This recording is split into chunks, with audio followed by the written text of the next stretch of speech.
লেগেন আর কি। হ্যাঁ, ওদেরকে একটু খেয়াল রাখেন।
হাই ভিউয়ার্স, আমরা যেহেতু ট্রেনে সফর করছি, বাংলাদেশে সর্বপ্রথম ট্রেনের যাত্রা কিভাবে শুরু হয় চলুন আমরা জেনে আসি। ট্রেন শব্দটি প্রাচীন ফার্সি শব্দ ট্রাহিনার থেকে এসেছে, যা ল্যাটিন টাহিয়ার অর্থ টানা, টানিয়া আনা। বাংলাদেশে রেলওয়ের কার্যক্রম শুরু হয় ব্রিটিশ শাসনামলে 1862 সালে। 19বিংশ শতাব্দীতে ইংল্যান্ডের বিভিন্ন রেলওয়ে কোম্পানি ভারতবর্ষের বিভিন্ন প্রদেশে ছোট ছোট রেলপথ সেকশন চালু করতে থাকে। প্রথম দিকে শুধুমাত্র অর্থনৈতিক কাজের জন্য রেলপথ চালু করা হয়। ইস্টার্ন বেঙ্গল রেলওয়ে নামক কোম্পানি প্রথম বাংলাদেশে রেলপথ স্থাপন করে।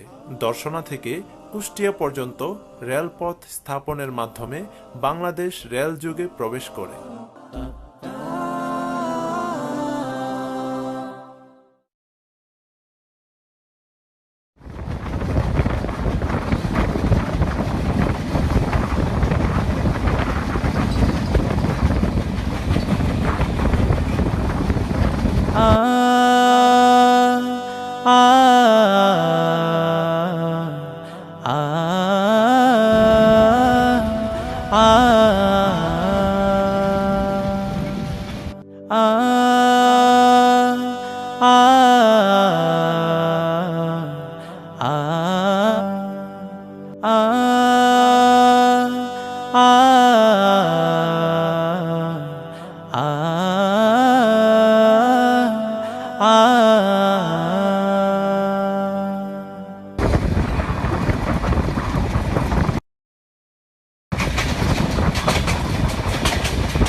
Panchagarh railway station. Panchagarh railway station হচ্ছে বাংলাদেশের রংপুর বিভাগের পঞ্চগড় জেলার একটি স্টেশন।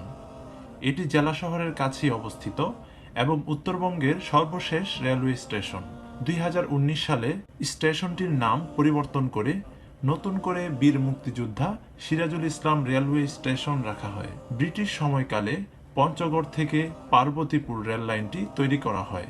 এরপর থেকে আর সংস্কার না করায় ট্রেন চলাচল বন্ধের উপক্রম হয়। 2013 সালে পঞ্চগড় চিনিকল মাঠে এক জনসভায় প্রধানমন্ত্রী শেখ হাসিনা পঞ্চগড় থেকে পার্বতীপুর পর্যন্ত আধুনিক রেল যোগাযোগের উদ্বোধন করেন।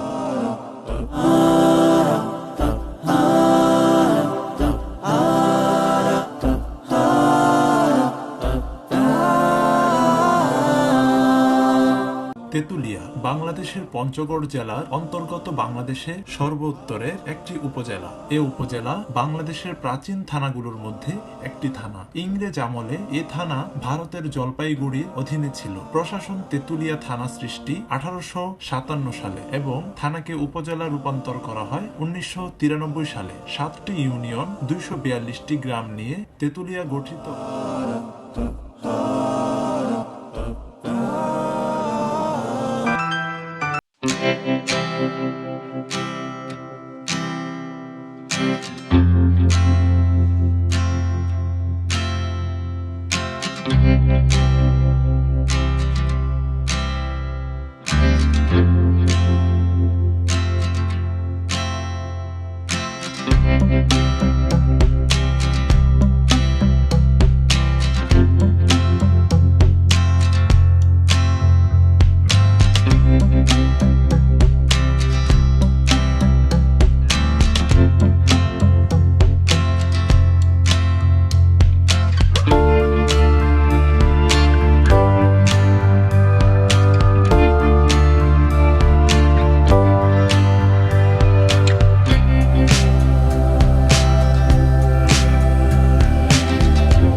ওই যে প্লেয়ার ছোট পিলার দেয়া আছে। ও যে প্লেয়ার, হ্যাঁ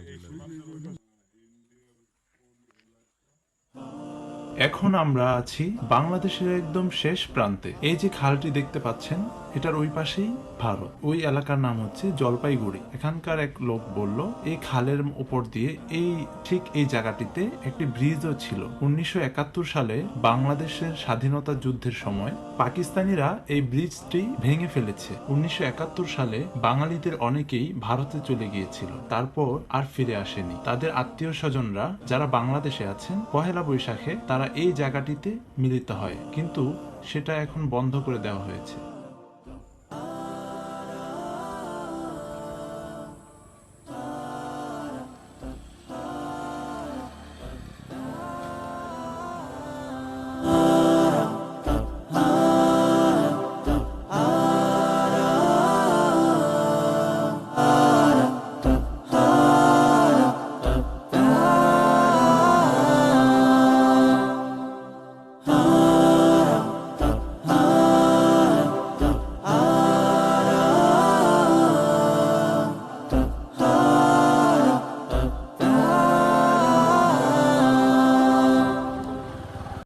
অনেক চমৎকার একটি আবহাওয়া। এখানে আশেপাশে আমলকি গাছ রয়েছে বেশ কিছু এবং নিম গাছ আমরা দেখতে পাচ্ছি, অনেকগুলি গাছ, এর মধ্যে অধিকাংশই নিম গাছ। আর নিম গাছের একটি বৈশিষ্ট্য রয়েছে, সে হচ্ছে ঠান্ডা প্রদান করে, ঠান্ডা আবহাওয়া সৃষ্টি করে। এই জন্য এখানে অনেক নিম গাছ, যার দরুন বোধহয় পরিবেশটা, এখানে আবহাওয়াটা অনেক ঠান্ডা। হাই ভিউয়ার্স, এতক্ষণ আপনারা দেখছিলেন ব্লগটি। জানি না কেমন লেগেছে, আশা করি ভালো লেগেছে।